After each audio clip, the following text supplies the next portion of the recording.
दोस्तों इस्लामिक इतिहास में कई जंगजू गुजरे हैं जिन्हें हराना लगभग नामुमकिन था। आज हम 5 ऐसे ही जंगजुओं के बारे में बात करने वाले हैं, जिसमें से 5वें नंबर पर है अरतुरुल गाजी। आप सब अरतुरुल गाजी से बखूबी वाकिफ होंगे। अरतुरुल गाजी के दौर में दुनिया भर में मुसलमानों के ऊपर जुल्म हो रहा था। चंगेज खान की मंगोल सल्तनत दुनिया भर के मुसलमानों के ऊपर कहर बनकर टूट रही थी।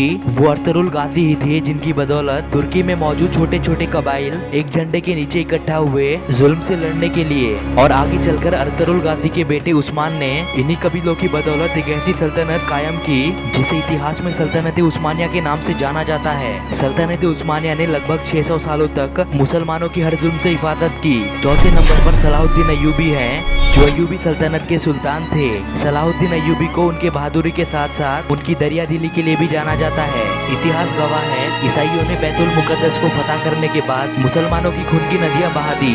सलाहुद्दीन अय्यूबी सन 1137 में इराक के एक शहर में पैदा हुए और आगे चलकर सलाहुद्दीन अय्यूबी ने ही ईसाइयों से बैतुल मुकद्दस को फतह किया और वहां पर मौजूद सारे गैर मुसलमानों की हिफाजत का जिम्मा अपने सर लिया।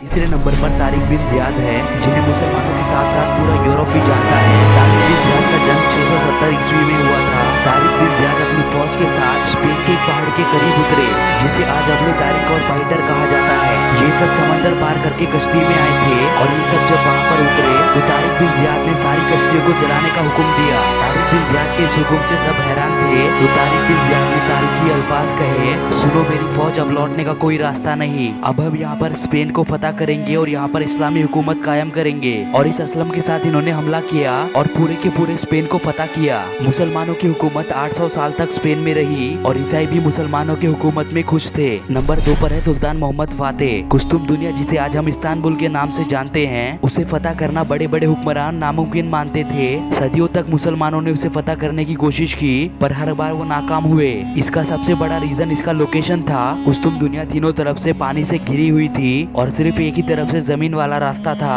नबी सल्लल्लाहु अलैहि वसल्लम ने कहा था कि मुसलमान एक दिन कुस्तुम दुनिया को जरूर फतह करेंगे और इसे फतह किया सुल्तान मोहम्मद फातेह ने, जो सल्तनत उस्मानिया के 8वें सुल्तान थे। इन्होंने दुनिया की सबसे बड़ी तोप बनाई, जिसका नाम शाही तोप था। इस तोप को आगे बढ़ाने के लिए 200 लोग लगते थे।